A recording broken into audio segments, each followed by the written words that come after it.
I'm Brian Christner, and this is The Byte, a bite-sized podcast about containers, cloud, and tech. Welcome back to The Byte. In this episode, we're going to talk about Mac terminal emulators. Now, if you may recognize, I do have a cold, so please bear with me, and we'll try to get through this together.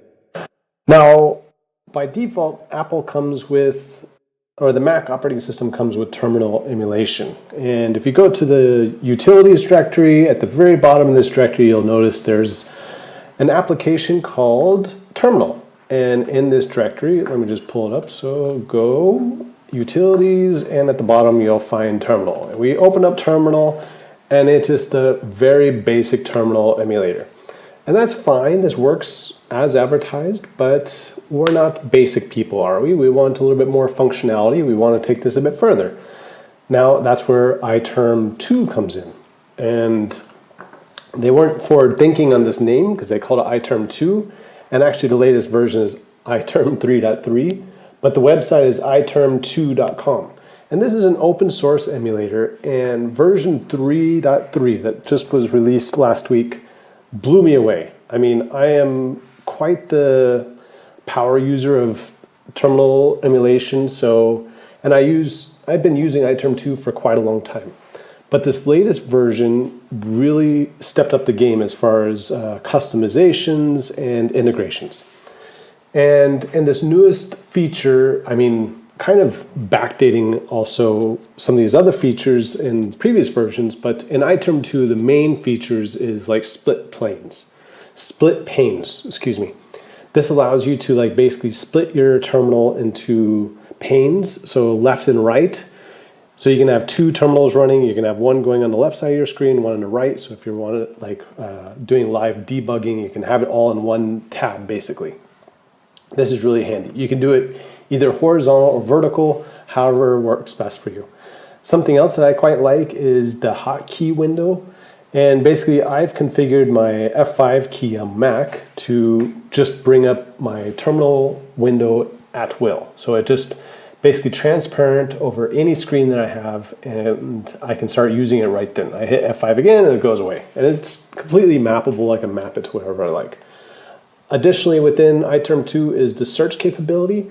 Now, usually if you're coming from a Vim background or any type of command line background, you're doing search at the command line. But what if you have a log output on your screen and you want to search it? You can also search with iTerm2, and it actually searches all the output on your screen, and you can kind of use it just like a normal search and kind of iterate through the different findings. It also has autocomplete availability in it. I don't use this very often because it's kind of a pain. It's too distracting, I find. It also has mouseless copy, so if you just highlight a term, you can copy it and put it into your command line. It comes with paste history. So paste history is really cool because you have this toolbox off to the side. I believe it's called toolbox? Tool belt, sorry. And in this tool belt, you can show different panes. And I have, for example, profiles, so I can switch quickly between my different profiles. I have my paste history, and also have my command history all available here. So I can quickly jump to a previous command. And additionally, on top of that, you have instant replay. So you can configure 4 megabytes of RAM, and you can kind of replay the last few seconds of your terminal. This is really cool if you miss something or you want to grab a process ID. I mean, it's like basically Netflix for your terminal. And I haven't used it very often because it's fairly new, but it's cool, right? Why not? And there's 256 colors. I mean, readability. They have, in this new version, you can do all sorts of things with the customization. So let me just jump into the new features that they say. So if I go to About iTerm2 and what's new in 3.3. So the first thing that they say is the Minimalist Theme. And it's a really nice theme, I must say. It's non-distracting. It's just very easy to use. It's a dark theme as well, which I like. Next up, which is new in 3.3, is the status bar. And it's completely configurable. You basically drag and drop whatever you want in there. So in my particular status bar, I have what command is running, what user I am, and this works across SSH too. So if I SSH into a server, it shows me what user I'm using. as well as the host name of the server I am. Now, you can also add things like CPU usage, memory utilization, directory, all sorts of stuff in there. But I found it got a bit distracting when I put CPU and memory and stuff in there because I was always looking at it, so I kind of disabled it. But the features there is really cool. Also tiles.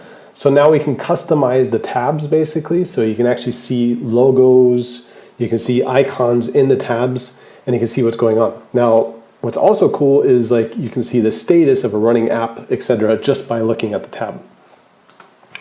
Python, they have some additional customizations in there, but I mean, if we go through the preferences of iTerm2, I mean, it just blows me away. I mean, it's really, you can capture output from the screen and then it shakes the window or notifies you or rings the bell, or so it has so much customization in it. It's multilingual.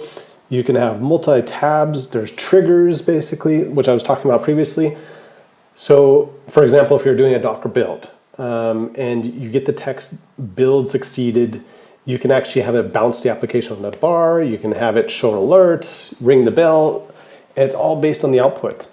And I'm just blown away by this. I mean, also, there's shell integration, which allows you to have a lot more features directly into the bash shell. And you can interact a lot more with the shell.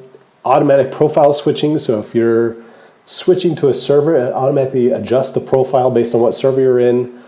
Something that's quite funny is inline images. So there's commands like image ls. You can list the images in a directory. You can cat images. This all comes with the shell integration that I installed. Timestamps, it's last modified. Additional features like password manager. So it now comes with the password manager. I'm a bit eerie of using it because now I have just another password manager, right? Kind of a cool feature, but I don't think I'll be using it. Annotations. You can select text in your terminal and annotate it and see exactly what's going on and come back to it for later. You can put badges in your terminal showing information in the current session, and you can capture output. Now, this is something I find really interesting because now you can capture, you find warnings and errors, and you can actually capture it into your terminal buffer and come back to it and look at it and say, oh, cool, or paste it for something else. Tons of features. I mean, I'm blown away by the amount of customizations available. I mean, I'm going down the rabbit hole as far as the possibilities within iTerm2. And if you are using the terminal on a day-to-day basis, I really recommend you trying iTerm2. I mean, it's open source. You can donate to the project, which I am doing. And I plan on actually contributing back more because I find it's something I'm using on a daily basis. And it's just really, really nice. I mean, it provides all this functionality, new features all the time. So give it a try, iTerm2.com, even though it's running 3.3. But hey, we're not complaining. Give it a try. Send us some feedback and let us know what you think of it. Have a great day. And I hope I get over my cold soon, and I'll be talking to everyone soon. Thank you for listening to this episode of The Byte. You can find the show notes at thebyte.io and follow me on Twitter at I Do My Own Tricks.